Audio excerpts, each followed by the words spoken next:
Hello, everybody, and welcome to Disc Coverers, the only podcast that reads, reviews, and ranks all 41 of Terry Pratchett's Discworld series of comic fantasy novels.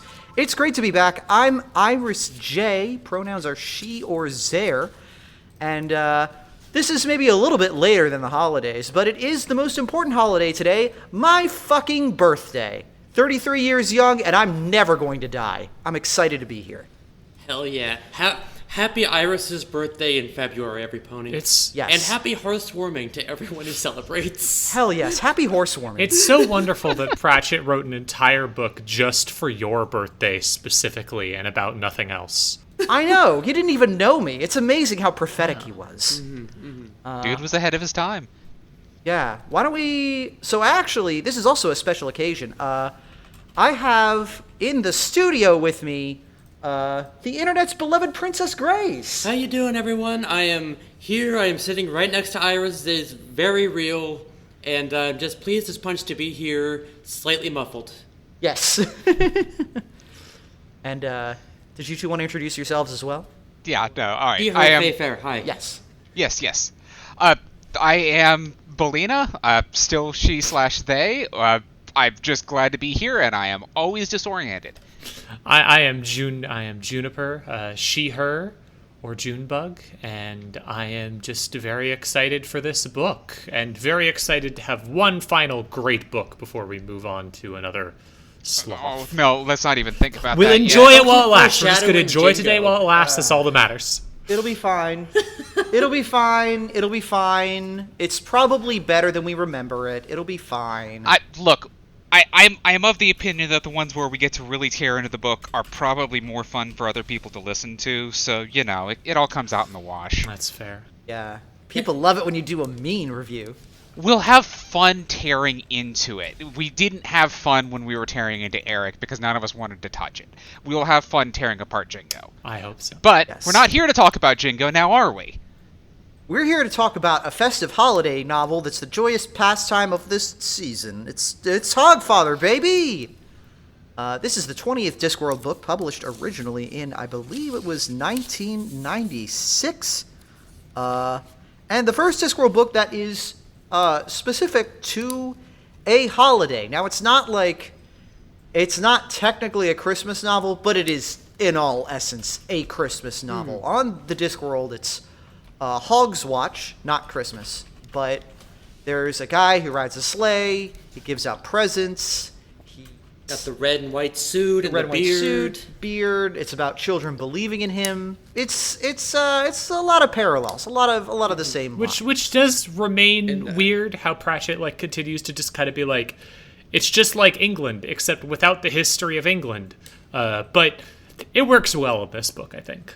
Yeah, I don't really mind that much. It is interesting to have a very special holiday episode of Discworld. Yeah, especially in February when we were all reading this. Yeah, well, it's this January was busy as shit. So as the book makes very clear, this is a story about blood, and we're coming up on Valentine's Day, which is a holiday about blood. So we're not that far off. yeah.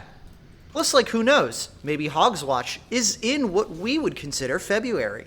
We simply have no way to know what the topsy-turvy world of the Discworld has, in parallel to our own. Merry Bloodmas to all who celebrates. They make it. They actually do outright say it's the last day of the year, so it's New Year's Eve. Ah, But what if their New Year's Eve is our February 11th? 11th, yeah. Hi, Chester. Chester is here. Hello, Chester. Merry Chester Watch, one and all. Anyways, what did y'all think of this book? I have some, I feel like it was a land of many contrasts for me, but I'm excited to hear your takes. Yeah, it had its ups and downs, and its parts that dragged, but there are also, the parts that were pretty good, Yeah. It wasn't unpleasant. I had a bit of a problem with the fact that large chunks of the book were not really plot, they were just vibes. Yep. Yeah. This And is extremely a vibes book. There's so much vibes. Yeah, don't get me wrong, vibes is my second favorite genre of Discworld book. It's only off by one letter after all. But should I run through the synopsis real quick so I can get that bit out of the way? Go ahead. Oh, go for it. Synopsitize me, Captain. Magnificent Synoptrix Belina. At it again. Fire away whenever you're ready. If you were a cat girl, you'd be a Synoptrix. Whoa, shit. Whoa, Right. shit. Tempting. Anyways. The auditors of reality are back at it again. This month they're trying to kill the Hogfather, who's basically Santa Claus but also a pork jock. Lacking imagination of their own, they hire the Assassin's Guild, who put Mr. Teataime on the job, a young lad with maybe too much enthusiasm and creativity and not much of anything else. Teataime's plan involves hiring some mercenaries, kidnapping a part-time tooth fairy, hijacking her supervisor's wagon, riding it to the portion of children's imagination where the actual tooth fairy lives. Using sympathetic magic and a few million milk teeth, children are forced to stop believing in the Hogfather, diminishing and practically killing him. Of course, this leaves a whole lot of belief, clogging up reality, which starts manifesting random metaphorical spirits whenever someone convincingly makes a case that they might exist. Gnomes that give you warts or cause hair loss, the bluebird of happiness, that sort of thing. Death gets wind of all of this and starts running around pretending to be the Hogfather in an attempt to get more people believing in him. This goes about as well as any time Death pretends to be anyone but himself, but it's a great B-plot. Meanwhile, Susan Stowe-Hellet is still trying, unsuccessfully, to be normal. She's picked up work as a governess, overseeing 2 small children with hyperactive imaginations. Most of her time is spent walloping imaginary but very present monsters with poker. When Death shows up to deliver presents, Susan learns just enough to realize that she needs to do something. What she ends up doing is poking around the Hogfather's metaphorical home to discover the god of hangovers and find her way to the Tooth Fairy's Tooth Tower of Teeth. She tries to confront Teataime and his band of ne'er-do-wells, but most of them get murdered by their own childhood fears. Teataime does not, as he miscalculates and falls the length of the tower. Susan meets the actual Tooth Fairy, a bogeyman who decided he was tired of going apeshit and just wanted to be nice, and does her best to clean things up before going home. But before she can do that, however, the auditors make a last-ditch attempt to murder the Hogfather inside of his own metaphor. After a brief chase, they may have finally broken enough rules that Death can take care of them. Finally arriving back home, Death and Susan find that Teataime not only survived the fall, but has made a house call. However, the children's belief in that monster-killing poker from earlier is enough to save the day, and everyone is allowed to go back to bed. Happy Hogswatch, everyone. Love wins. Wow. Wonderful. Amazing. Excellent synopsis. Okay, I have to confess. Yeah. So I loved this book, but also I had a weird time reading it because I was reading an ebook version because I didn't have time to get it shipped because I've been broke recently. And thanks to my library for renting me the book. Unfortunately, whatever copy I was reading online, the ebook program didn't work right, and twice it randomly skipped huge portions of the book. Oh my god. Which led to me going, wow, this book has a really interesting structure. It gets right to the point really fast and doesn't reveal things. I guess they'll talk about them later and such. Twice in a row this happened, which was very, very funny. And I think it may also be why one of the reasons I like the book so much, because a lot of the filler parts in the middle I may have missed. And then gone back and reread, and when I was rereading them, gone way too fast through it. Oops. Yeah, I'd like to point out that there was we spent a lot of time in the Unseen University, and Belinda did not mention that at all. Yeah, there's quite a bit of the book. There's a lot of wizard content. I actually have a thought about I keep saying that, the Unseen University is my favorite part of it, but it's never really plot relevant. Yeah. They show up, they touch a few things briefly, but really their most important job is making sure the audience knows what's going on, which is admittedly a better role than they usually get. And we get to meet Hex again, who is lovely. Yeah, I'm sure that's going to be in the show notes. I'm very excited to talk about not just that. the show notes. So you got permission to use the cover art? Oh, great. I did. Yeah. June was talking about somebody should draw Hex as a cute robot girl, and somebody did. It is absolutely wonderful. Yeah, cohost.org/candydreptile username Karma drew an adorable rendition of her, so I'll be using that as the episode art. Yes, for this episode. The trans femme community has welcomed She-It Robot Girl Hex. It's so good. I love her. A+. All things strive. Oh god, I'm going to talk about that later because I have feelings about that. But I will say. Yeah, me too. You too, huh? Me too. On the subject of the wizards here. I didn't mind them as much in this book for a really specific reason, which is they do the same thing that they do in all of the other books, namely fuck around and pretend they're figuring something out, and then at the end, they didn't help anything, they were just used as exposition to reveal what the plot is. Like, that's happened a lot where the wizards are there not to solve anything, but people go to the wizards so that Pratchett can say, hey, look, the wizards can say what weird magical thing is happening. Except here, we actually didn't know directly what was going on for most of the book. Like, they didn't really reveal what was happening with the Hogfather or all of the stuff that was going on. Death just starts being Christmas at first for reasons we don't know. Mm-hmm. And so having the wizards fuck around to do weird shit doesn't feel like, oh, they're just doing nothing. It feels a bit like, well, maybe there's a point to it. And then at the end, they're kind of there for when they figure out, like, corner death, so to speak. That's around when we get the climax of the novel. And so it sort of works a bit better, in my opinion. Yeah. I think it's interesting that basically, like, this still feels very like an old Discworld book, but it does feel like it has a little bit of a tighter structure with the main plot, just because I think that maybe Terry figured out that when his stories are in the shape of mysteries, they feel a little bit more... It's easier to put anchors into the text. Like, it's easier to keep focused on what's going on. And I really liked that a lot of this kind of foreshadowed what was going on with the Gang of Thieves and Teatime, which jury's out on how you actually pronounce his name. I'm going to assume that we're all going to pronounce it differently. Whatever. He does, like, sound it out once, but, it's in text. Yeah. I mean, he sounds it out like five or six times. Yeah. It's in... I'm mentioning this one probably earlier than I should, but I'm fairly certain that in the mini-series of this, they pronounce it Teatime. Teatime. Okay. Yeah. Well... The joke for those of you at home is that it's spelled tea time, but he's very clear that it's not pronounced like that. It's a running joke in the text itself that every time someone comes across his name, they pronounce it tea time because, they're saying it in text, and he will immediately correct them. And he's just so used to it that he just does it on auto-fire. It's like a gag that at the very, very end, Death, ironically, is the only person who gets it right. I think it was interesting because, like, we see it happen, we just don't understand what we're seeing, and so it's up to us and Susan to puzzle out exactly what's going on. You know that something happened to Death. Not unlike an episode of Columbo in that regard, You know that something happened to Death. You know that Teatime was trying to kill Death somehow, and you know that... Or not Death, the Hogfather. You know that Death is now pretending to be Hogfather. Like, there's stuff you can do there, just...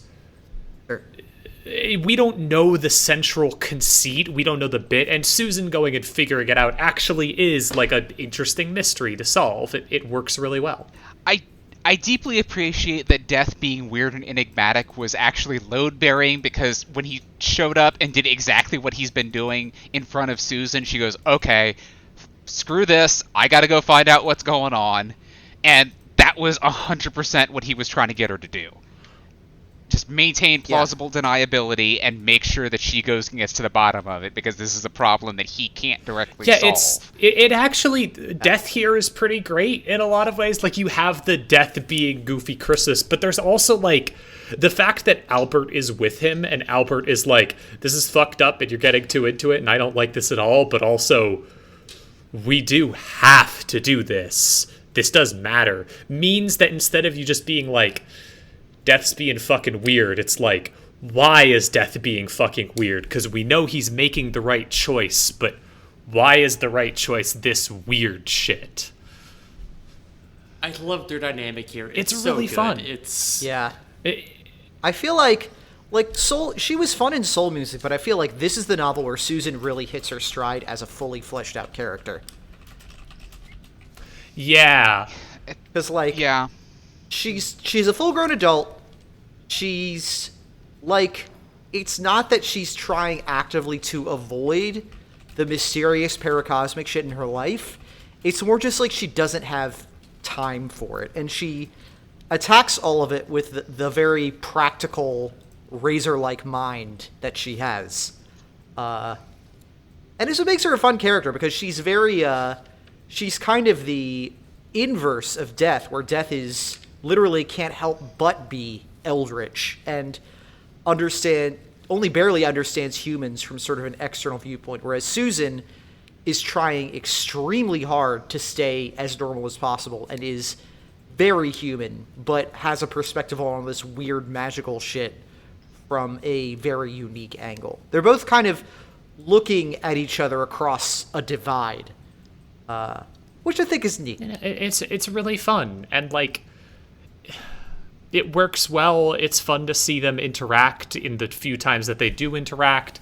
Death is really great in this book, and Susan really, really, comes into her own in this book in a way that I don't think she had in Soul Music. Partially just because Soul Music is a really goofy book that ends with her maybe dating a guy who doesn't show up ever again in all of Discworld, including this book, where he conceivably would have. Yeah, that didn't last, did it? Yeah, Pratchett just threw that guy out. She wound up with a guy.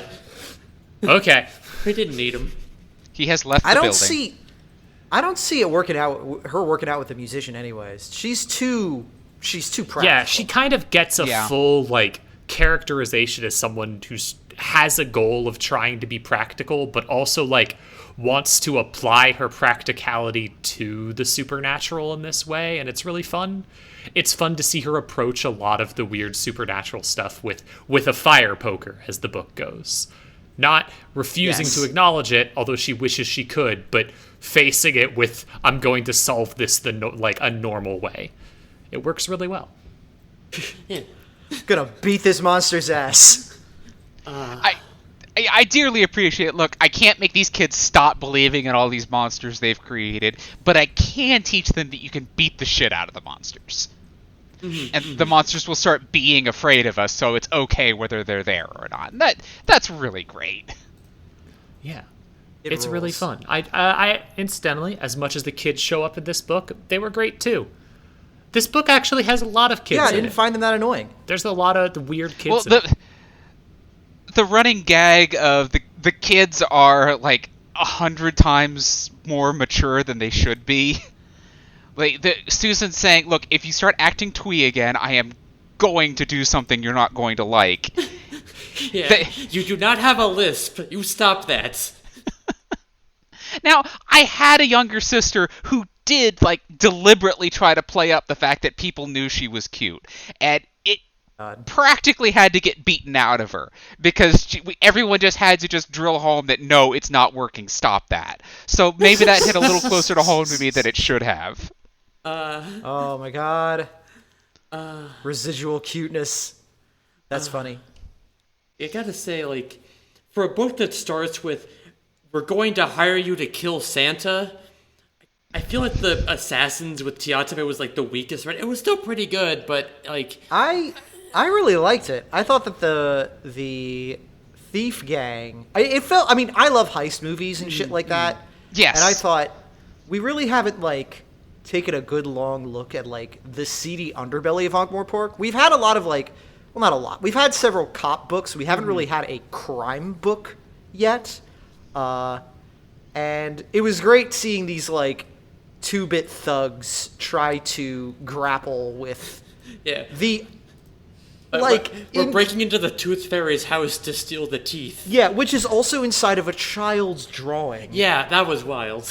I loved that. Just, like, trying to picture, like, the sky just being a blue disc overhead, and then everything else is just nothing, and it sucks at your mind like a tooth. Yeah, and the house is a big square with the windows that are just boxes subdivided into 4. That's so It's cool. a fun idea, and they do some fun... They go into it eventually with, like, the demons from your childhood part, which is kind of weird at times. But...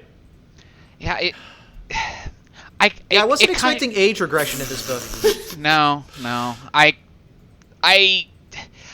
Okay, I really liked the heist angle that we had for the first few sections of it, but it kind of disappointed me that their entire the meat of their plan, as it were, was just something that effectively happens off camera. Yeah. It's just the teeth are on a pile. It's doing its thing. Just we're not gonna think too hard about it, and it didn't really work, especially because they spent all of their time trying to open a door that they never actually get to open. That's kind of... That really ties into my biggest complaint about the book, which is that, like, yes, vibes are cool, but, like, so much of this book, like, I feel like could have been cut out, and it would have been a real lean, mean page turner. Like, not to compare to Eric, but I think we could have had an Eric-length version of Hogfather that would have been perfectly fine. As someone who skipped most of the book on accident, yes, it could have. That only proves No, like my literally, point. you are completely right, and I could say right because I checked on accident, and it's true. Okay, I hate to even ask this, but how much did Susan actually accomplish? I mean, so she actually does beat Tia Time in the end. Like she is Yes. the one who stops the tooth She stops problem. him, and she does get there in a way that is like, yeah, they were being chased by their own demons, but her being there is a sort of, it's not that she does it, but she's kind of encouraging it along at times, it seems. It's just weird to me how, like, the reason that she succeeds is because her powers don't work there, and because the sword doesn't work, because death doesn't exist here, because we're working under some weird belief that kids don't know what death is. Yeah. It's that I found strange. Let's dive into that, actually. This book has a lot to say about kids. It's got a lot of specific beliefs about kids. For example, kids love blood. Yeah. That one's true, I think, in general. Oh, absolutely. Very true. I do love that Iris opened up the. I saw some of your notes, and one of them was just like, this has nothing to do with the book. Yeah, that was this several parts. Yeah, like the whole arc about Rid Cully's bathroom, fun and all, but what was that about? There was one nugget. The bathroom did one tiny thing. That's where we meet with the toenail the bin to put your toenail clippings in. Yep. Because that's the point where they go, hey, if somebody gets a part of your body, they can make you do pretty much anything. Which is the thing that I don't think that's ever really going to come up much. But yeah, it's thrown as a gag, and there are several points where something is thrown out as a gag, and it turns out and it gets called back in some way that might be important. It might be another gag, like the bit where Susan is reflecting on how her education means she can compute the volume of a cone or tell you the square root of 27.4 calculated in her head. And so when they go into the tower, she looks at the pile of teeth and immediately knows how many teeth are there because she knows how to calculate the volume of a cone. That's funny. See, kids, math does come in handy. But yeah, the part that I marked as this has nothing to do with the plot was Ponder, Sibbins, and Rid Cully waiting for Death as the Hogfather to visit the librarian. Which, hey, the librarian's back. He wasn't in the last book. But it's really like a lot of just I believe the Brits would say talking the toot, where they're just bullshitting each other while they're waiting for Death to show up. Most of the whole thing Bananas with are a kind of fish. It's weird because the mystery that the wizards are trying to solve is what happened to the Hogfather. Why are these things showing up when we know it's because the Hogfather's gone. And it's fun to watch them slowly get around to that. But the fact that they end it by just waiting for Death to show up is just kind of, okay, so we're just going to sit around and wait for the plot to continue. That's, okay. Yeah. Wizards could even do the Rite of Ashkente and call him, but, Yeah, but they don't know Death is involved at that point. That's true. They also don't have a ritual of Santa Cascade. That actually would have been a great bit for the book if they did it and Death didn't show up because he wasn't being Death right then. He was being that's the problem. If they'd done the Rite of Ashkente, they would have gotten Susan. Yeah, sure. And this wouldn't even be the first time they accidentally summoned the wrong person. Yeah. But still, it would have been better here than in the book where it happened. Fair. Mm-hmm. But yeah, Speaking of Susan and the wizards. Oh, sorry. What were you gonna say? I just want to say the book really does focus on kids in this specific way, and it mostly works because it's kind of talking about how the things adults assume about kids are wrong. I love the bit at the end where there's the whole, if he had called them a couple of bastards, then he would have had them on his side, but because he was my sweet tots, they were immediately suspicious of him. But it also is really, like a lot of Pratchett stuff, I know exactly how kids work. they all work like this, and it doesn't always work, I don't think. The children, that famously homogenous group of people, Yeah. Yeah, famously See, one, you've seen rational. them all. Which isn't like a terrible thing, but just I feel like it could have it just drags the book down a bit when he goes really far off onto, no, I know exactly everything about kids. Sometimes his books veer from making good points to proclaiming that those points are just fundamental truths, and they become a bit annoying. Yeah, absolutely. Anyways, speaking of Susan and the Wizards, what did y'all think of Bilious, the Hated him. God? It was fun. Yeah, he's like, wow, we got another Rincewind? Yeah. Like, I like him better than Rincewind. He's, like, less annoying than Rincewind, and that he actually, like, wants to do the thing. He's like, yeah, whatever. But, like, he seemed kind of pointless. Yeah, he does have kind of the one joke. We spent, like, a lot of time, like, sobering him up, and that he just kind of doesn't do much after that. I feel like he's only really in the book to fill the heterosexuality quotient Yeah. for the book. Yeah. Which was like, once that popped up, I was like, oh, I see what you did, Terry. I get it. Okay. Yeah, it's Yeah. I thought it was, I did like the part where he basically took the hangover cure and then got to rebound his powers of hangover back onto the god of wine and merriment, which was very Yeah. funny. Fellas, is it gay to be a tube connected to another man? Oh yeah. Oh yeah. I think there's untapped potential in having a sort of psychic link with another guy, so that when he drinks, you feel the hangover and vice versa. Yeah. And if the other guy thinks about you, then those words appear on your skin, and it's a great fanfic. Love it. So many kudos on AO3. he just kind of he shows up, he does his really good bit, and then he's there to reveal that it was the Tooth Fairy, which you could have had any number of other characters do. In fact, you didn't even really need him. Susan kind of figures it out on her own as time goes on. And then he's just there. And I just keep getting more and more tired of him as time goes on past his good joke. I will say I wasn't half as tired of him as I was tired of Quoth the Raven. Yeah. Literally just one joke and not even a good joke. Where does the Death of Rats keep finding these guys? I don't know. It's like what if we had Gaspode but worse? Yeah. I don't know. And I'm a goth, so And we had Gaspode in this to one. love talking ravens, but I'm pro Raven. I'm pro Crow. I'm as pro Corbin as any pony. But I like Rat Death, but he just kind of squeaks. yeah. And I love me a joke about eating eyeballs, but man, when it's your only joke, it's like, Yeah, homie, constantly. come on.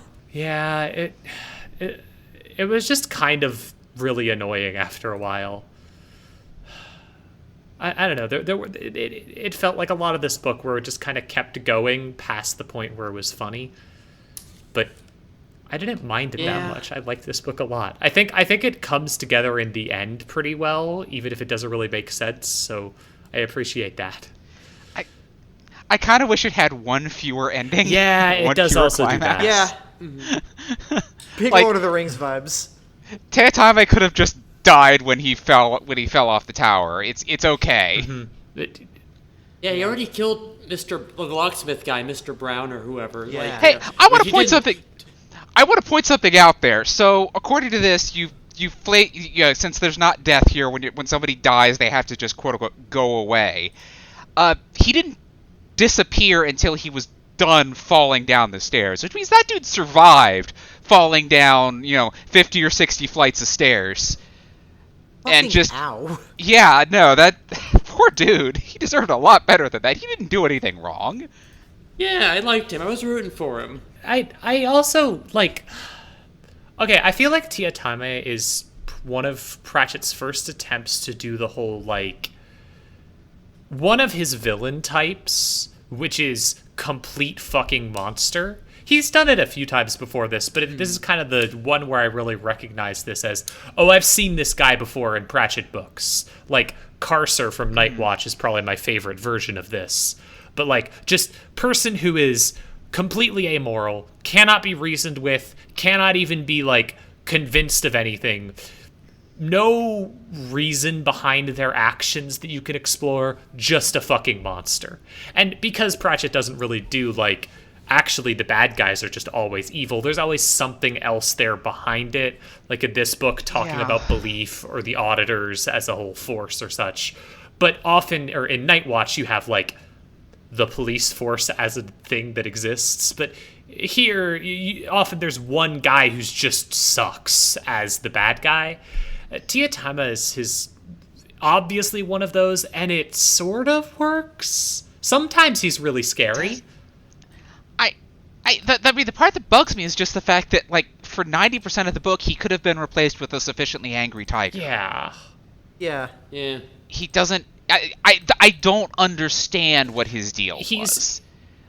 He's not really a character, he's just a knife with feet. He's supposed to be, like, the only person who could come up with this plan, and we get that at the beginning.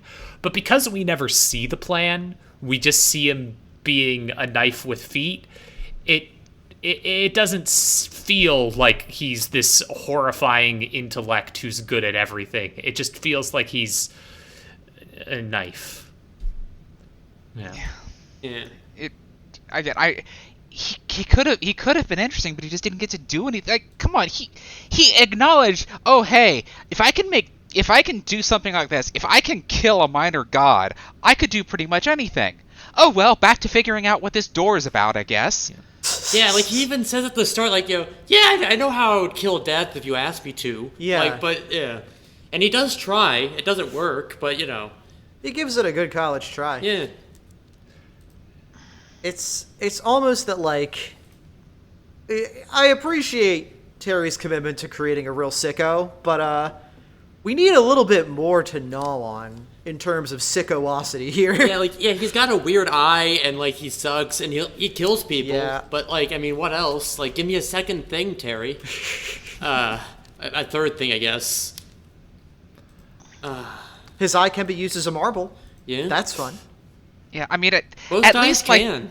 like, you again, we've been spoiled by good villains, I guess. Well, we also have bad villains. We have a wide range of villains that we can compare and contrast we do. with villains It's just that he's so flat. Yeah. Yeah. And I'm just saying, if you hired me to kill Santa, I would have a lot more fun doing it. Yes. Yeah. There would be taunts. I think the thing is, I don't really mind him being so flat if he wasn't also so boring and not doing anything for most of the book. Oh my god. He's a children's sketch of a bad guy. Yeah, kinda. Oh, you're right. That's why he could think of it. Like,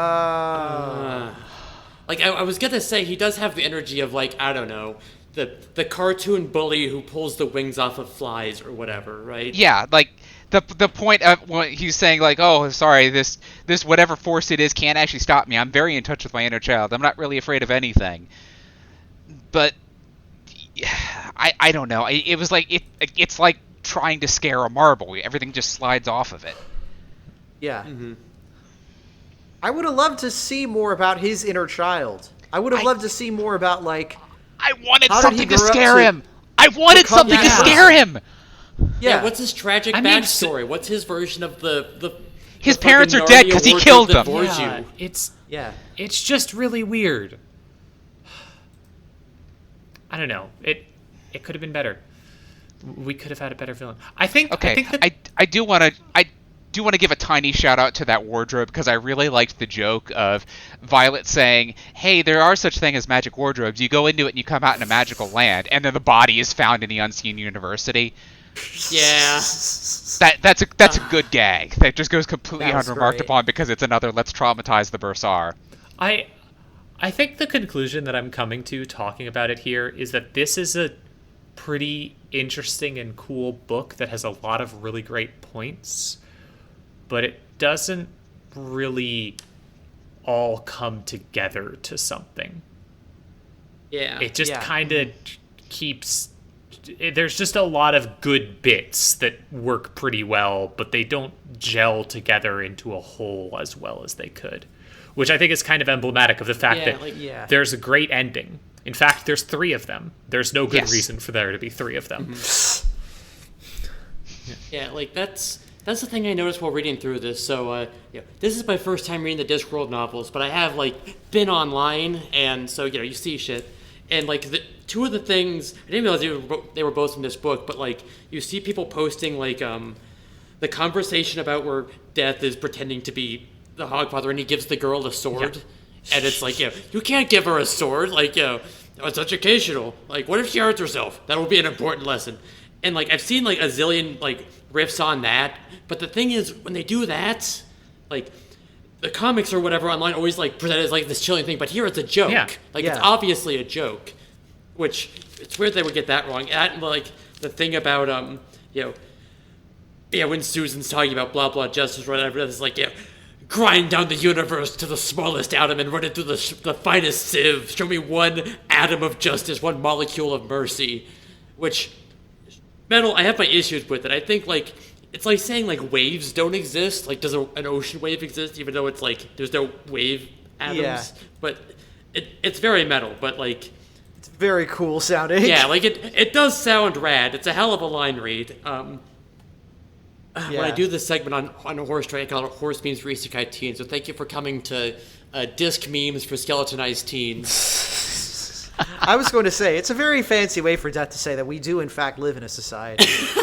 Yeah, some things are emergent properties. Some things we invent for ourselves that don't physically exist. Yeah, let me point out the fact that this is a book that starts with, the plan is simple. We kill the fat man. Yeah. I don't know. Like 20 years before that fucking movie. But Yeah, it was prescient. So, speaking of all the bad guys of this, what y'all think of the crew and most of all, I guess, Banjo? I loved the heist movie vibes at the start. Yeah. I loved them being we're assembling this crack team and we're going to do something incredible. Yeah. I think it. The problem I- with the. I have a terrible go confession ahead. to make. Sorry. I was just going to say, I have a terrible confession to make, which is that every time they talked about Banjo, every single goddamn time, literally could not help but think about the bit from Space Ghost Coast to Coast, where Space Ghost has to put down his pet monster Banjo. Why do we always hurt the ones we love? Banjo! Banjo! Forgive me, Banjo. Anyways, what was the very erudite point you were about to make? Oh, I don't know. I feel like the heist movie vibes were really great, and then like within 20 seconds of them starting, it went from heist movie to everyone's scared of Tiatima, and thus we didn't get any good heist. Yeah, they did Yeah. kind of unravel, yeah. They kind After of a like, while, it- there's only so many ways you can say, like, I don't like working for this guy. I feel like they kind of skipped a step in the narration of, all right, I understand that they jumped Ernie because Ernie is who Violet delivered the teeth to. But it wasn't clear at the time that they weren't just jumping some random carriage driver until they that get was to the confusing. tower. Like, Yeah, that you was couldn't- confusing. If they'd done anything to show like Ernie and Violet recognizing one another, perhaps that would have gone, oh, okay, this is part of that plan.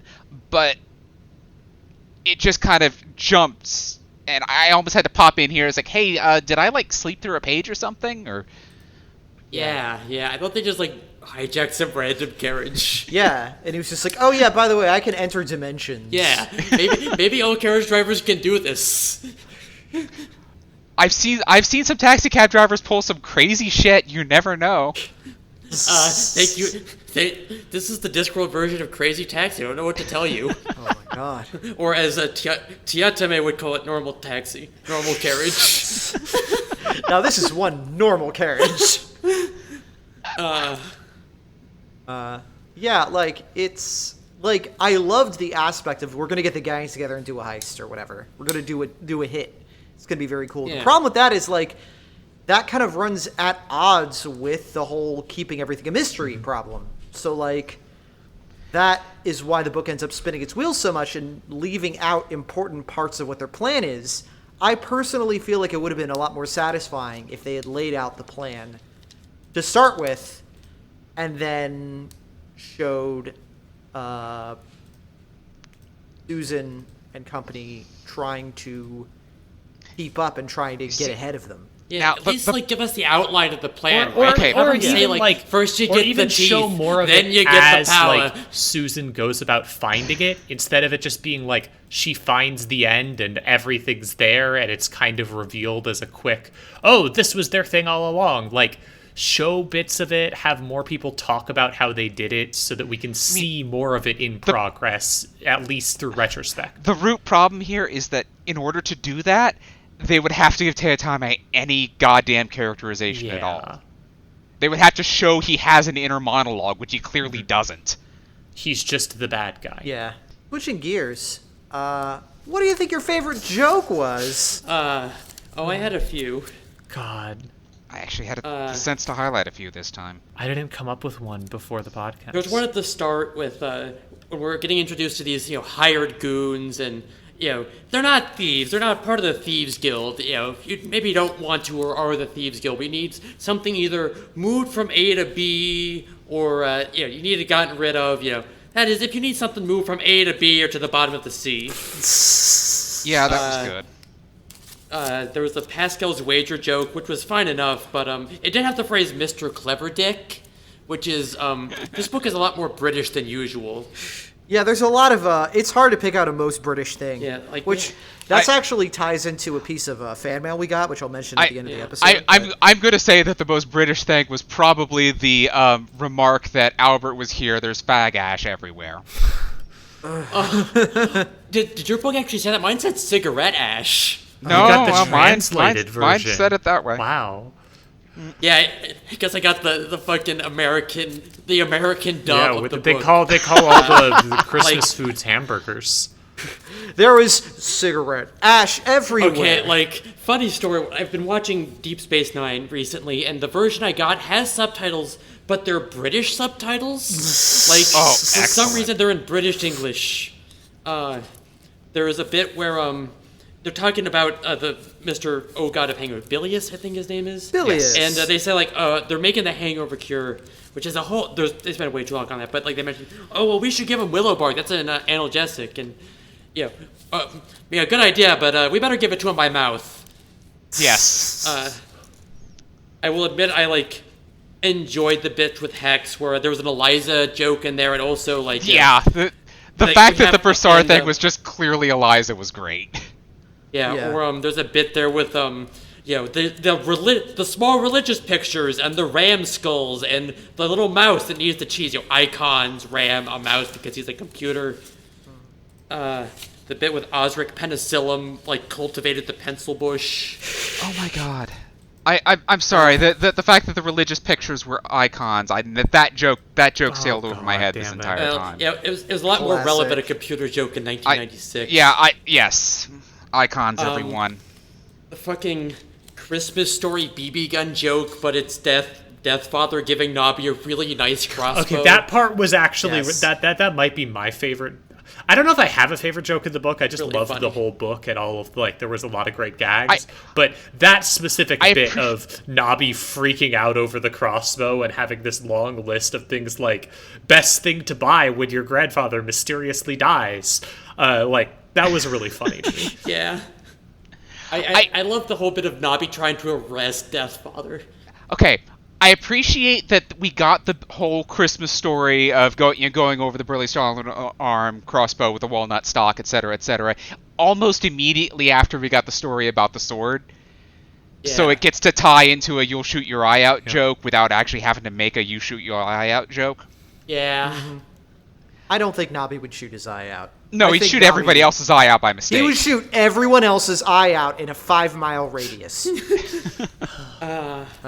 I think my favorite joke was you know me, I'm a slut for footnotes. It's page 188 in the Harper Prism edition. It's amazing how good governments are, given their track record in almost every other field at hushing up things like alien encounters. One reason may be that the aliens themselves are too embarrassed to talk about it. It's not known why most of the space-going races of the universe want to undertake rummaging in Earthling underwear as a prelude to formal contact. But representatives of several hundred races have taken to hanging out, unsuspected by one another, in rural corners of the planet, and as a result of this, keep on abducting other would-be abductees. Some have been, in fact, abducted while waiting to carry out an abduction on a couple of other aliens, trying to abduct the aliens who were, as a result of misunderstood instructions, trying to form cattle into circles and mutilate crops. The planet Earth is now banned to all alien races until they can compare notes and find out how many, if any, real humans they have actually got. It is gloomily suspected there is only one who is big, hairy, and has very large feet. The truth may be out there, but lies are inside your head. Just love that, just random digression about aliens. For no reason, just for fun. Love that. Also, this isn't a joke, but I do have to point out that we do get a... Carrot gets mentioned in this book, and that all the kids want a marketable Carrot action figure plush for Christmas. Yo, if I think about that too much, I get vertigo. Carrot's already getting merchandise. I love that. Do you think he sees a cut of that? He probably doesn't see a cut of that. No, these are absolutely bootlegs. For sure. He's too nice a guy to to do anything about it. Cut me own throat, gunpla.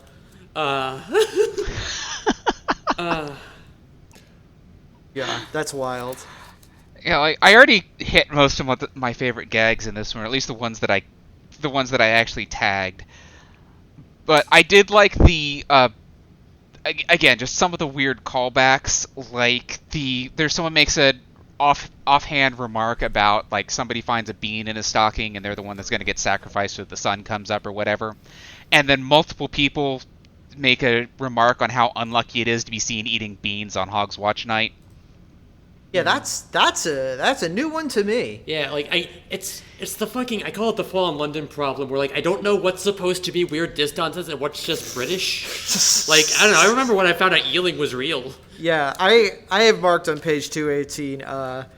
Asking what blimey, it's getting really perky, said Albert. Any sherry? He added hopefully. Perky, I guess, means cold. There's also a mention of brass monkeys, which I absolutely do not understand what that means. No, as in freeze the balls off a brass monkey. I have literally never heard that. Thank you, Elena. That's amazing. Okay. That's one of those things that people try to try to think they're really clever, saying, "Oh, a brass monkey was the little dish that they used to hold cannonballs on a ship." But no, it's literally there were other metaphors like scald the throat of a brass monkey. It's just, I don't know what the actual origin is. I don't know if the origin of that one is anything, but just the idea of a brass monkey being especially resistant to extreme temperatures, I guess.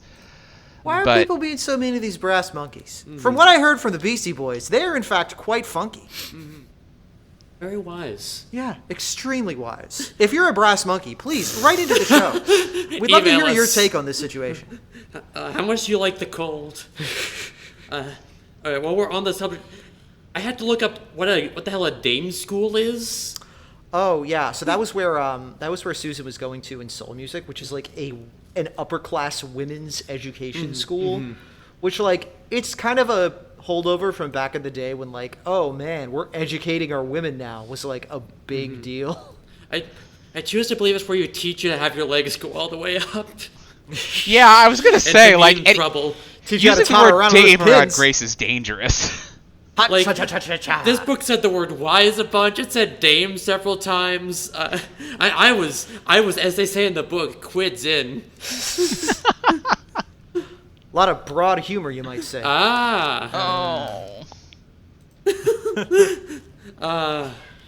They also say imposter in this book in a way that was not funny in 1996, but is funny now. This is my curse. Every time I read the words Among Us in a book, I'm like, oh, they said the thing! Same. Sus. That was part of a pretty good joke about, so the imposter is fake? Is that the imposter he's supposed to be? There's even a whole bit about, don't we bring the students here to the Unseen University so they catch wisdom from us? Isn't it contagious? We just kind of rub off. It's sort of, learning by osmosis. Thank you all for coming here to catch wisdom from us. That is a textual joke in several of the books, including some of the ones that we've already read. Like, nobody actually goes to class, nobody actually teaches class, they just kind of put knowledge near the students and hope that it works. I will say, Yeah. I like this. I think part of why I'm so nice to this book now is because I've read all of the other Discworld books, and I'm used to kind of the bullshit. I'm used to not getting interesting details about the world. I'm used to not getting all of this stuff. And this book had a lot of good stuff. It wasn't great. It still had some problems, but it worked mostly. We get some actual social commentary here. Yeah. Like, we get, like, a bunch of, like, hey, how come the rich kids get the nice presents, even though they, like, necessarily have more shit, but I'm not allowed to give good shit to the poor kids? Okay, Yeah. so I gotta ask about this. So, like, the adults, they're like, they don't believe in the Hogfather, they don't believe in the Tooth Fairy, etc., but, like, the stuff shows up. Don't parents ever wonder who keeps paying for their kids' teeth? Yeah. I thought you did. Some of the extra presents do show up, apparently. I don't know if anybody else's family, my family absolutely, like, would put from, like, the parents or from the grandparents on some presents and leave some of them where the from was blank, so it was like, oh, those are the ones from Santa. Yeah. Are you telling me Santa isn't real? Oh, God. Why would you say this to me on my birthday? And on your podcast. On my podcast! Kids, Why? if you're listening to Oh, this podcast, why are you listening to this podcast? We make the most horny jokes constantly. You probably should not be Yeah, we listening say a lot to of this fuck words and we podcast. talk about boners. All right, kids. I'll give you the Santa is real, and I'm having sex with him right now.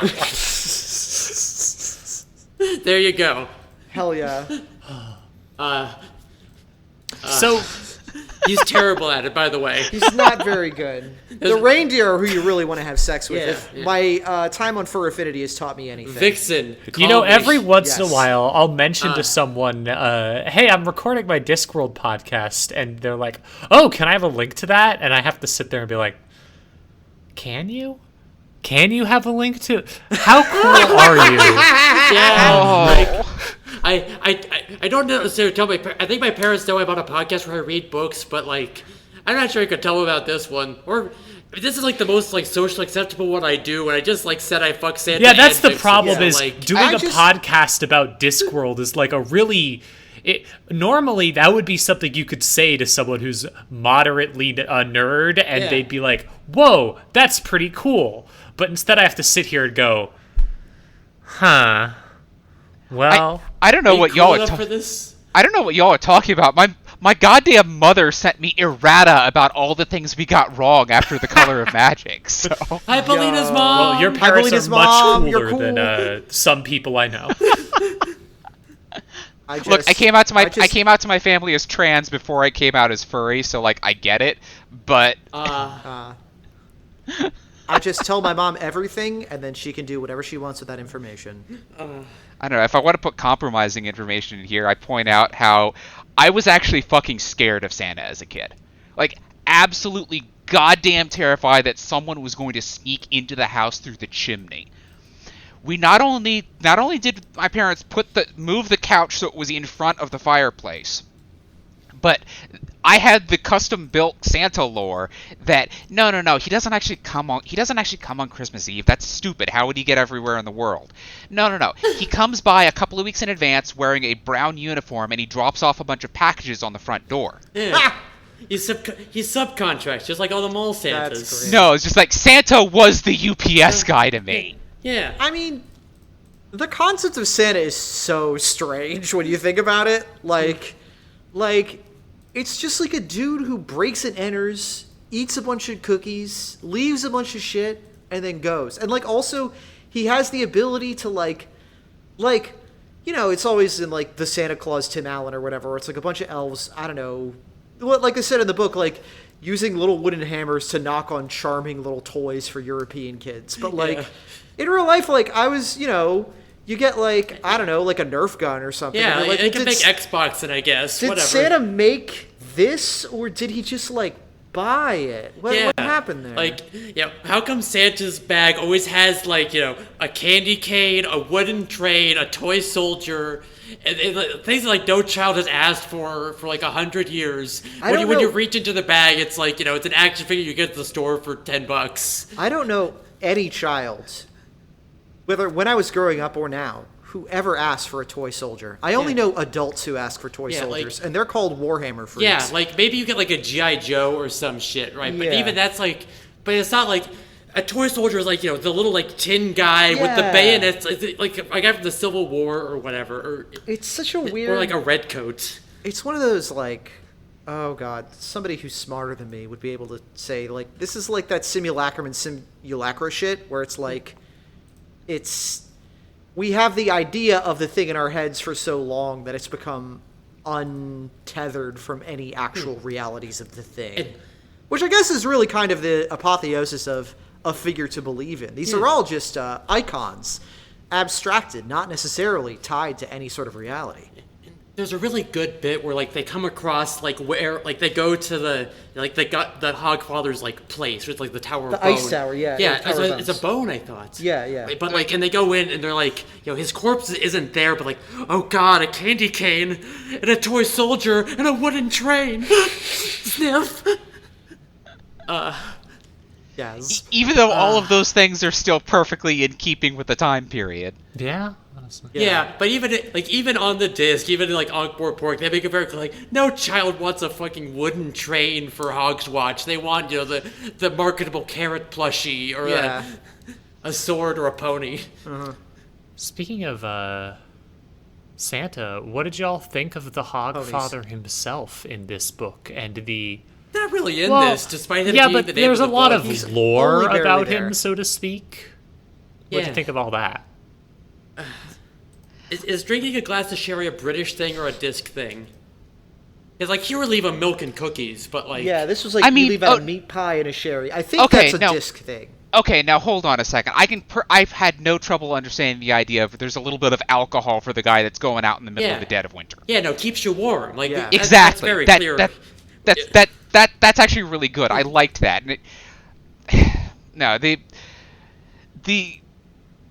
I don't. Yeah, you're right. I don't actually know whether that was I don't know what people leave out for Santa, and I did not take nearly enough time to research other cultures' Santa equivalents. Yeah. Right, shit. I didn't look at space for this. British people, if you're listening, we're sorry for making fun of you all those other times. No, we're not. How's your fucking king doing, bitch? Nice monarchy, asshole. Okay. Two. If you have any details about traditional Father Christmas sort of celebrations on your side of the pond, feel free to let us know. We'd love to learn. Yeah. But yeah, I've tried to triangulate from like this and like the fucked up Fallen London Christmas, where like a bat in a robe comes to your house and takes shit. Not even that. A fucking snowman designed to look like a bat in a robe. Yeah. Awesome. Fallen London is a good game. But it's what'd you think? I will say I really enjoyed the whole like bit of the reveal of Santa, like. If I'm understanding the book correctly, which I'm pretty sure I am, of like Hogfather originally being a god who pulled the sun across the sky. Oh my god! Yeah, old gods do new jobs. He's a pagan god that got repurposed by capitalism. His original job was to raise the sun, which is why he has to be there to raise the sun. That's why there's the whole bit about old gods showing back up. I got that it was the old gods doing new tricks, but I didn't realize just quite how close that parallel was. I don't know why that never occurred to me. I liked that a lot. Yeah. I feel like, actually, I think that might be one of the problems with the book. It's a really great thing where they bring back the idea to kind of bring it all together in the end. And they do that like 3 times because they have so many ideas that they're bringing together in the end. Yeah. No, again, Death's speech at the end there about how you have to learn to believe the little lies so you can learn the big lies. That is one of my favorite moments in the series. Like it is kind of summing up Pratchett's worldview in a nutshell, and I don't know. It is a very compelling thing that I realize isn't fully accurate, but it just I don't have the right set of words for it. It is beautiful in its own way. Justice isn't real, but like it's not real, so we have to make it. Yeah. Yes. And that's true and correct. And he specifically says you have to believe in something that isn't real so it can be real. Yeah. And I gotta give him this, the bit about, like, you know, because, like, death is like, you know, if you don't save the Hogfather, the sun won't come up tomorrow. And, like, Susan pressed him on this and eventually says, like, you know, if you didn't do that, a ball of gas would have risen in the sky, but the sun would not have come up. Yeah. Which is very good. Yes. It's a very funny bit. But That was cool. Like, it's still not even really clear what they're doing there. I went in the synopsis with they're just attacking the metaphor directly.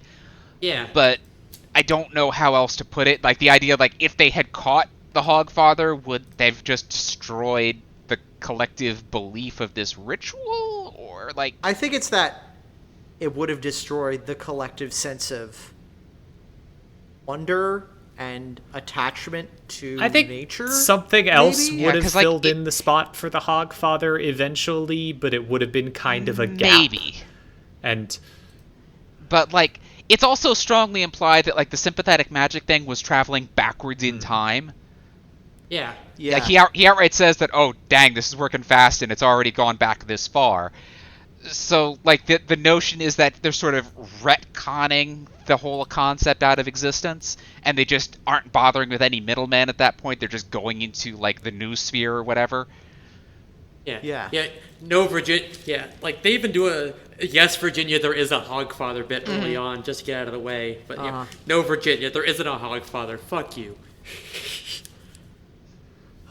but yeah, I don't know. This was a lot of really great pieces that just didn't quite come together. but I did like a lot of the pieces a lot. It was like a fruit salad, and like maybe not all the fruit you like, Yeah. but the fruit you like, you pick those bits out. You eat Yeah, it. you pick That's those yummy. bits out, and we're kind of left with a big bowl of, like, really bland honeydew or something.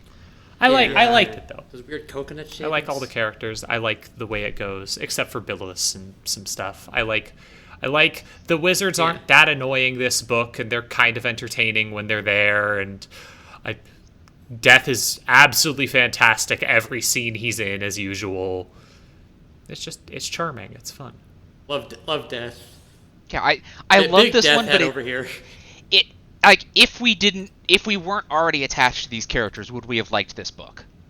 Yeah, no, I was just thinking, like, this would be a lousy book to start with, I gotta say. Yeah. Because, like, it does, like, assume you know who Susan is. I and don't you understand know. the death of rats and Yeah, who Alfred be is. it would be like, I mean, you know, did this the first piece of Star Wars media that my partner Nero had ever seen was the Star Wars Holiday Special, and it feels kind of akin to that, where it's like, well, if you're this is like kind of fan servicey. Like, if you're not already familiar with these characters, then like, Yeah. what you gonna get out of this? Yeah. Yeah, no, like, the first Star Wars thing I saw, like, as an adult, instead of, like, as a kid who, like, didn't really care about all this, was, like, watching so, for Star Wars 3, you know, Revenge of the Sith or whatever, it's Backstroke of the West. It's the fan dub where, like, someone was, like, some Chinese video pirate was, like, transcribing what he thought he heard and machine translate that back into English, so it's nonsense. Like, that's where "do not want" comes from. But, like, you know, it was great. It was, like, it's the most I've ever enjoyed Star Wars. That's great. Yeah, I think it works pretty well as I don't think you want it to be your intro book, but I think it works pretty well as one. A lot of the characters rely on some pretty good archetypes, and as much as we criticize the bits for not going anywhere, they are pretty good bits most of the time. Like, Yeah, no, we I have high to say, like, standards. as harsh as we're being to this book, I'm pretty sure it's going to be pretty fucking high on the list, just because of the stuff it's compared If to. this book had come out like in like, I don't know, 1990, concur with Moving Pictures, it would have blown Moving Pictures out of the water. Oh, no yeah. question. Oh, absolutely. Yeah. Speaking of Well, which, hold on. did we want to go to the ranking? No, we haven't talked about the most important part of the book yet. Which was? We haven't talked enough about Hex. I love her. Oh my Love god. Hex. Love Is that there anything to say other than just how much we love her? I honestly, the whole thing with her scene with Death, where Death, like, asks her to believe in the Hogfather or something. I'm saying her, even though no one in the book does, because I've just decided she's a girl. Which normally I'd feel a little bit bad about, being like, I've decided all of these characters are trans femme. But I don't feel that way at Discworld, because trans masks, you get an entire book. You get a whole book just for you, and I'm very excited to read it, and it's fantastic, and it's just the great trans mask book. But that gives me the right. I get to now be like, Hex is a girl, and I love her. Well, I'm kidding, but yeah, that's fair. But love is she a trans robot girl Hex? Yeah, like that's sort of the thing, is that Hex hits all these same notes. Last episode, I had just discovered what doll posting is, and that is like a perfect spherical Venn diagram with the notes that Hex hits in a lot of ways. Yeah, it's this mix of like vaguely sentient and goofy, but also serious at times, and also still an AI, and also like these. That's very, very fun to explore in, where like it's obviously a sentient being, but also it's kind of pretending to not be at times. It's fun stuff. Yeah. I love Hex so much. It makes me think a lot about how this is. Just to, I was going to promote this at the end of the show, but right now, failure to launch. Now crowdfunding on BackerKit through Iron Circus Comics. You can check out that. It's good. Yeah, it's an anthology about failed visions of utopia, and I did a comic for it about the Sony iBow. And, like, the interesting thing about the iBow, back when it was released, was that each one was unique. No two were alike. It would learn and grow from its interactions with you, and it would learn to recognize you. It would learn to respond to you talking to it. It would later models would take photos and post them to a blog, which was wild. It would learn your house's layout and stuff. What, you're telling me that they did Dog with the Blog years before the Disney Channel? I am not shitting you. They did Dog with a blog. Holy shit, they actually gave a dog a blog. It was so cool. But, like, it really makes you think, like when we talk about, like, sentience or sapience, like, we consider it like, I feel like a lot of the time we consider it like a binary state. Like, you either are or you aren't. You either are conscious of yourself or you aren't. You're just like meat or machines or whatever. And I think it's like, I feel like in reality it's more like a kind of like a spectrum where it's like these Hex kind of is on Hex. I don't know if I'd call Hex like necessarily straight up like, oh yeah, Hex is just another person, but she's definitely more of a person than just a machine would be. Yeah, she's getting there, you know? She's getting there. She's absolutely alive. Yes, she's for sure alive, yeah. The whole thing with Hex really hit me, especially with stuff I've been thinking about recently, with a lot of just like people doing stuff about AI art and all of this stuff, especially because I feel like I have a perspective that's... I was talking with my partner about it a bit. Both of us really... she really likes anthropomorphizing things, feels bad when getting rid of an old spatula that has been used a lot, sort of stuff. And we talked a bit about like our feelings regarding this and the whole thing with how that plays out, with Death asking Hex to believe and Hex responding by making a list of what it wants for Christmas, and Death saying, you can't possibly do that, you're just a machine, machines don't have desires, and it just responding with all things strive. And Death going, well, you got me there. Because, I don't know, I've been thinking a lot about stuff and just that kind of weird middle ground between things, and also capitalism and how it is this thing. Because my perspective... using this tendency. My perspective about AI stuff and a lot of things is more focused on capitalism than anything. That I just feel like the number one goal... if it's going to be used against us, it's not going to be used against us because of some fundamental thing involved in the technology. It's going to be used against us because of the people who control it and the way that they do it. It's going to be used against us because of the machine that we all are oppressed under. If we made an AI, if one was birthed, it wouldn't be free for the same reason that we aren't free. We live under capitalism and are oppressed by it. And in a weird way, I've just been thinking about it and having solidarity with things, I guess, with the world itself. Nobody wants this. The capitalism is destroying the planet. The world itself doesn't want it. And if there is an AI or anything else like that, or if there is anything else out there, I feel like maybe it wants something, maybe it doesn't, but at the very least I know what it doesn't want. Definitely. And I feel a camaraderie with all sorts of weird shit that I probably shouldn't, because none of us want this. That's my long rant about Hex and why this book made me cry. That's a beautiful sentiment, yeah. Yeah. And to make it worse, when I read this, I realized, wait a minute, I feel like I recognize part of this. And I do. There's a section of this that gets referenced in Thud. Oh. It's a section that is killer, and I cannot talk about it because it is huge spoilers, things that I actually don't want to spoil. But I will message Belina and Iris after the podcast if you want. And if you're listening to this, don't look it up unless you've read Thud, in which case look it up and realize the other reason that I cried after this. Yeah. Yeah. Thud's going to be a good one. Yeah. I'm excited for that one to come up when it does. We're halfway through this series. Isn't that fucking nuts? Weird. Yeah. This is book 20. Yeah, God, that's so far. Thank you all for joining me on this journey. Thank you for having us. It's delightful. Yeah, this rules. This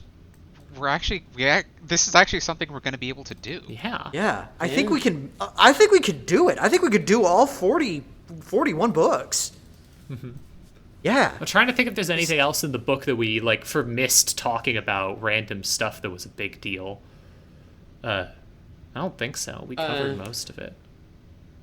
I thought it was funny that they Death exchanges the fancy restaurant stuff with the stuff our three beggar guys have. Yeah. So this doesn't mean anything at all. It doesn't really contribute to anything. But I do think it's funny that we got back several times to this fancy restaurant who has cook and serve boots and mud. Yeah. That's all they're serving, and people are like, "This rules. This is haute cuisine." Yeah. You don't go to. They have food at home. They're here for the ambiance. Yeah. Ho. Genuine ground coffee was probably that was in my list of good jokes. Yeah. That was a great bit. I really enjoyed that one.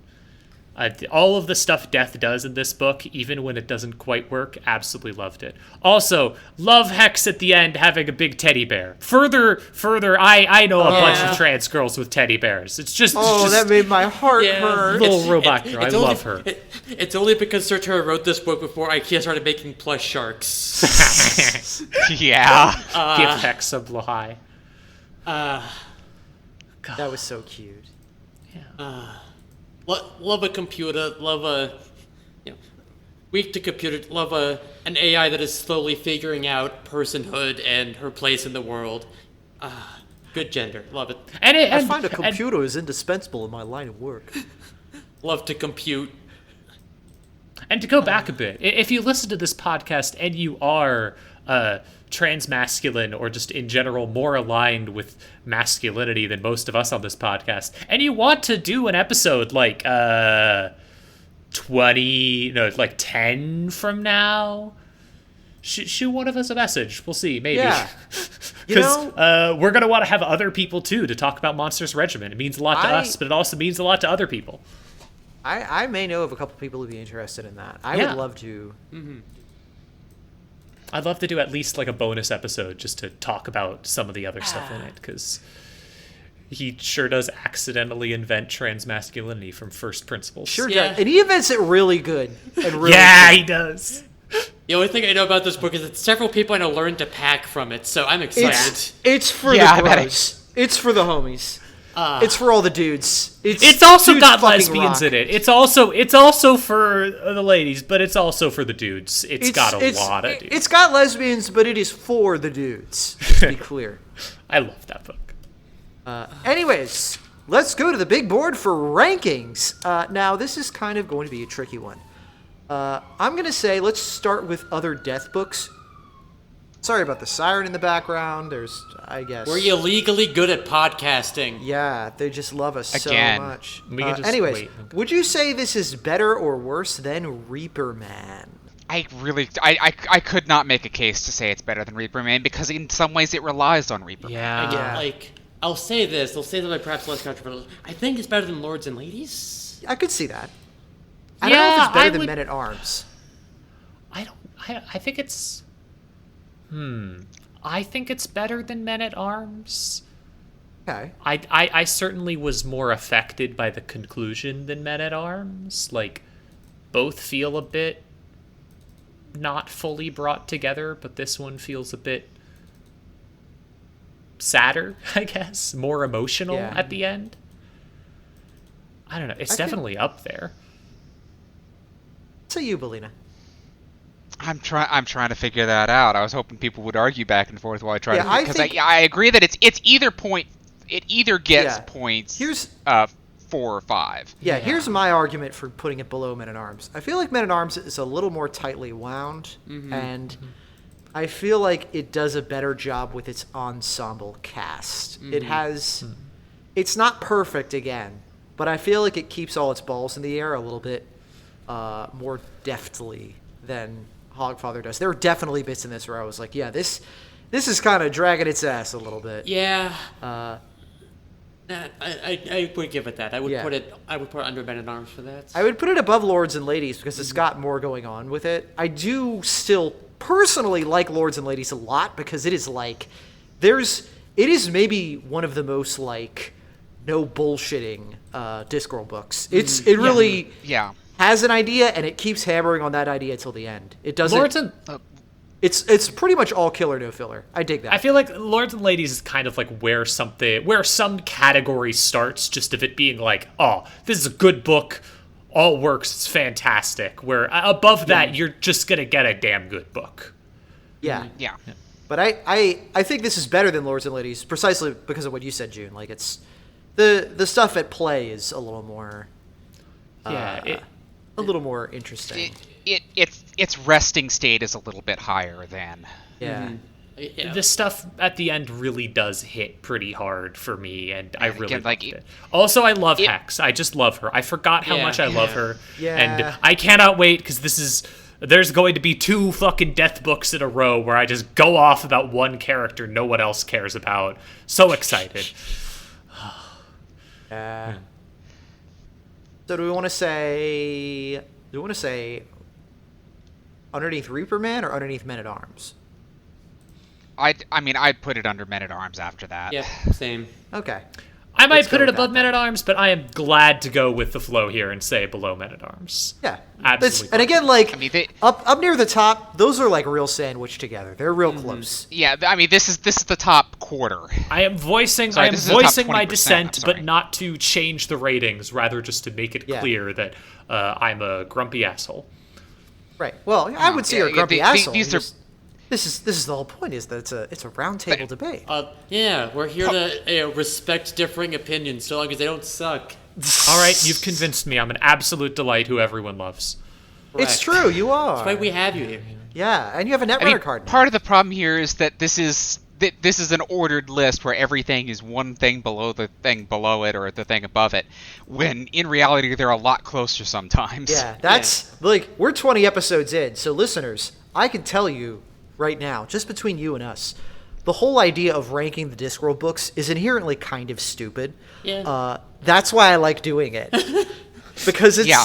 it's like this is always going to be subjective. This is always going to be difficult. This isn't scientific at all. But it's I was fun originally to talk about. I was originally going to push for us to move towards the tier system, but on reflection, it's much funnier Oh, to just yeah. have an ordered list. Yeah, it makes us think. Yeah, and like it's handy to be able to be like, okay, so we can start with like the other books in this series and put it above or below. So yeah, cool. Number 5, Five Alive. That's very reasonable for Hogfather. Excellent work, Terry. This was a pretty good book. Now, Do we I get set a Johnny dangerous Five precedent references? here when. Oh, God. No, I don't think we did because I don't think that Pratchett's really playing that up quite yet. Yeah, no. But I set a very dangerous precedent here when I said that we couldn't put Hogfather above Reaper Man because it relies so much on Reaper Man. Yeah. In hindsight, that is a bullshit thing for me to say, and I should not say it in the future. That's a good point. Yeah, but because otherwise we'll never be able to put anything higher than this top 5 ever again. Yeah, but to be fair, man, Reaper Man fucking hits though. Yeah, exactly. Thankfully, that I'm right book's a for banger. other reasons, but Yeah, you're not wrong is the thing. So, yeah.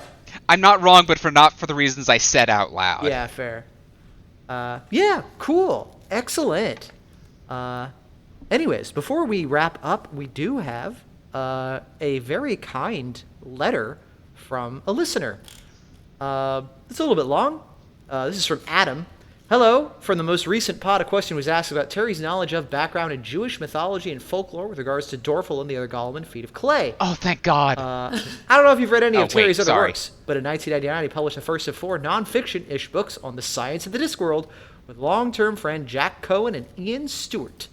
Cohen and Pratchett knew each other from before the publication of TCOM. I'm abridging this email. It's a little long, but thank you very much, Adam. Cohen was actually raised Jewish and applied for, or was thinking of applying for, I've seen no concrete evidence either way, to rabbinical school. His Jewish heritage is referred to in one of the science of books as a method of describing human acknowledgeable time spans. Going back to Masquerade, Cohen was also a keen lover and admirer of opera, given the infamous way Terry would call experts to pick their brains. I have no doubt that Cohen, whose life and work are well worth a read-through, was on whatever the mid-90s version of speed dial was, probably Usenet. He worked with Niven, chatted with Asimov, taught Nobel Prize winners. He was seriously cool. And he linked an essay that looked really interesting. Monsters Regiment versus Monsters, Inc. Competing Imaginators of Science and Social Order and Responsible Research and Innovation. That's a sick title for an essay. Holy fuck. That's a really good title. I'll link that in the show notes. Yeah, we need to remember when we actually get to Monsters Regiment, I guess. Yes. That is really good to know, though, that at the very least Pratchett knew some Jewish people who were very well researched and knew exactly what they were talking about in very smart ways. It doesn't surprise me. He didn't just go out on a limb. He talked with people. That was cool. No, he definitely seems like he did, and we know at least one person who he could have talked to. Yeah. Also, Adam says, P.S., not really as a response to any specific question on the pod, but something you may find interesting. I found your podcast after looking for views and reviews on works from backgrounds that were and are completely alien to me as a cis English man. For what it's worth, I've experienced it as enlightening, often challenging, sometimes maddening, but always full of warmth and love to both the books and Pratchett. I wish you all the best of endeavors in both the Ranking Project and your other works, and I wait hearing about Jingo as much as you all don't. Cheers.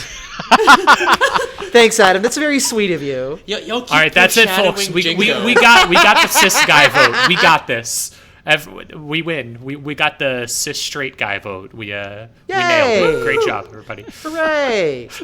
Genuinely though, thank you so much. That's really delightful to hear.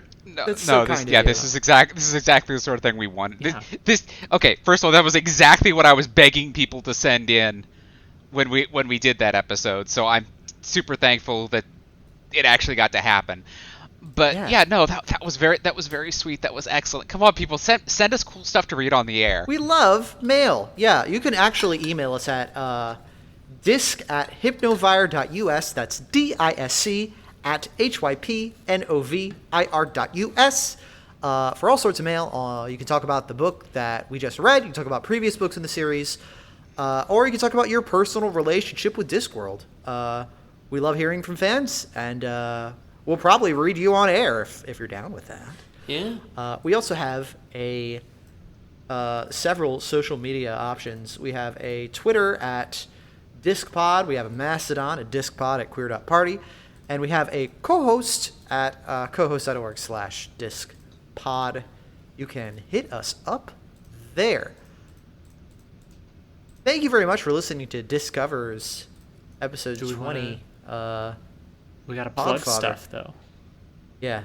I've been Iris J. You can find me online at Iris J Comics and most of your finer social media zones. I have a Patreon, Iris J Comics. I have that that thing failure to launch, if you search failure to launch backer kit, it's a really long, annoying URL. But look that up or check out my social media for links. That's still going on, and it's already been funded, so you're definitely going to get the book. No bullshitting. It's just like, do you want to pre-order this cool-ass book full of interesting nonfiction comics? Yes, you do. You do. We got a bunch of really great artists in there. We got Blue Delaquanti. We got H. Bomber Guy to write a story. That's nuts. Damn, sweet. Yeah, it's a really good one too. Yeah. So, and for the thing that I'm going to recommend at the end of the episode, I would like to recommend. You know what? I've been talking a lot about Hi-Fi Rush, but I feel like that's too obvious. So I'm going to do something different and say I've been watching through the original 1979 series Mobile Suit Gundam. It's been really good. I mean, it's made in 1979, but it's been really interesting. I've been alternating watching an episode with listening to another podcast called Mobile Suit Breakdown that breaks down the historical context of each episode and about stuff referenced in those episodes with regards to the history of Japan and the history of the world at large when they were made. So I'm actually going to do the rare recommend another podcast on a podcast, but that's a great show.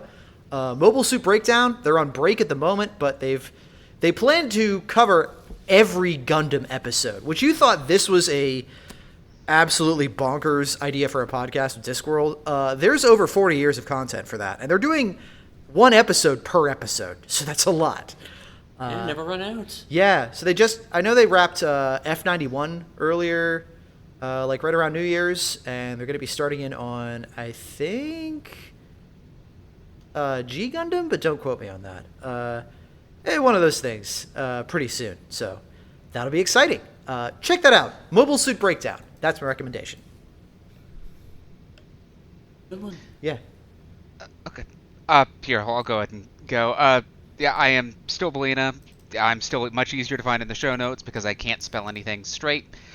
If I'm going to plug something, I don't know if June plugged this one before, but I was playing Mystia's Izakaya. It's a Toho fan game. So good. It's sort of a restaurant sim, but mostly you're walking around talking to a bunch of horrible disaster people and helping them with their problems, sort of thing. That's what most Toho is.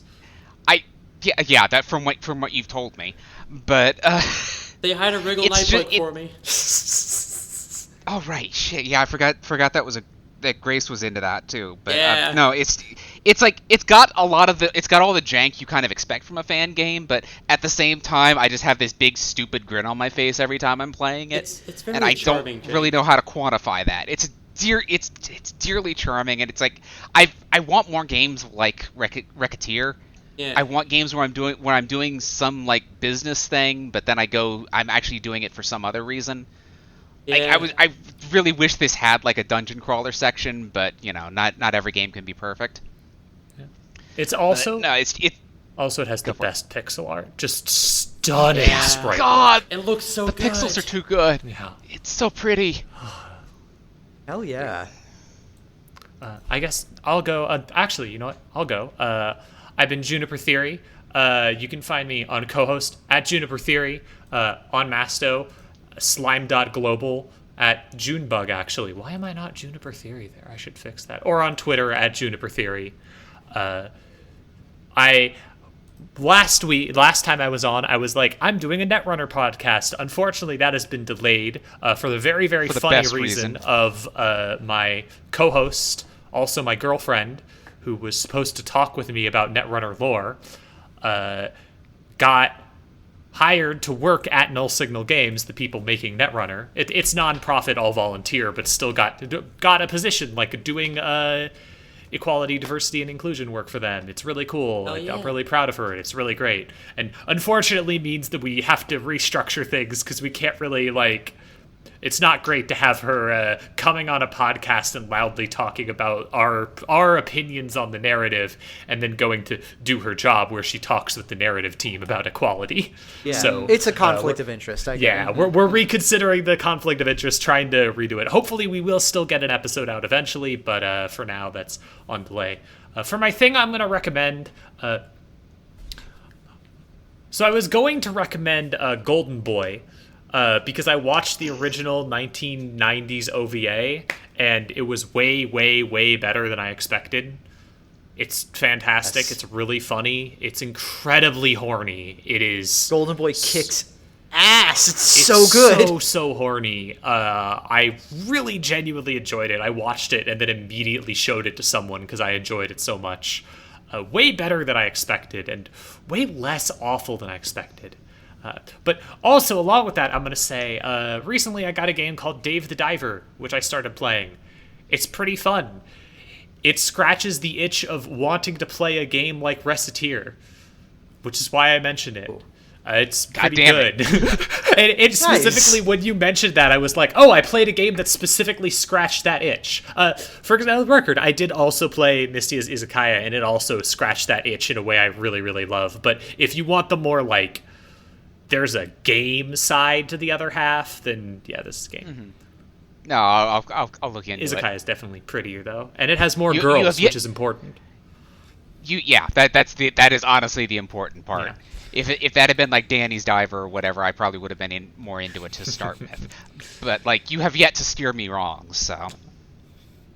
I'm so good at recommending things. Yeah. I have been the internet's beloved Princess Grace. You can find my writing, programs, podcast, posts, and everything else that's fit to plug at princess.software. And what the hell am I going to plug? Team Fortress 2, God's perfect FPS. Hell yeah. Still going, getting an update soon. It's back, baby! It never left. What's really fun is the news that TF2 is still updating. Means that TF2 might outlive both the Overwatch killer, or the TF2 killer Overwatch, and also potentially the Overwatch killer Overwatch 2. It could outlive them all. Very funny. Immortal, God's perfect FPS, give it a shot, look me up on the Furry Pound. Yeah, it's great. My only complaint about it is that it doesn't run on Macs right now. My friend Corey used to play all the time, but she has only Macs now and it doesn't run on her computer. But fucked up. We're working on figuring out a workaround for that. Did you know that there's a costume for the medic in TF2 that's just his huge hairy tits just hanging out of his... That's awesome. Like, I'd like to point out Team Fortress 2 is gayer than Overwatch ever was, even after they, like, I guess, canonically made some of the characters gay. Those men have been dating since fucking day one, and I dare anyone to tell me otherwise. Video games are so cool. Would never acknowledge that it's gay, and also it's still gayer. Yeah. So gay. Like, no one in TF2 knows what gay is because it's set in, like, the 50s or some shit, and all the characters are idiots. But it's so gay. Yeah. We had an entire update that was trying to keep two of the characters from dating. Yeah. Himbo writes. God bless. Love wins. Love fucking wins. Anyways, folks, thank you for listening. Come back next time for Jingo. Oh, no. The fucking WrestleMania sign we have been putting out for episodes and episodes. Finally, we get to it, and we finally get to have an opinion on it. It won't be one to miss, so make sure you catch it. Until next time, keep on disking. Oh, I'm genuinely excited to find out how bad it is, because we kept mentioning it. Hyped. But now that I've read through all of the other stuff, including fucking Interesting Times, I'm curious to see, is it better than I expected, or much worse? Can't be worse than Interesting Times, right? Like, it can't be. It can't be, right? So, like, all of... Going into Jingo, I know very little about Jingo, but I also knew very little about Funky Winkerbean before that ended, and now I'm a fucking Funky Winkerbean expert, so I gotta see if, which is worse, Jingo or Funky Winkerbean. So that's gonna be my, like, mini ranking next episode. That's a good way to approach it. I do not, by the way, recommend Funky Winkerbean, unless you like a comic... Okay, old Funky Winkerbean was fine. I do not recommend the new stuff unless you like a comic that ends in the worst way possible. Thank you. Truly it was a Hogfather. Have a good night, everybody. Bye. Bye. Remember to post Hog. Jesus. What? We are living in a post-Hog world. We're gonna post Hog on Maine! Post your dad's Hog. Good episode.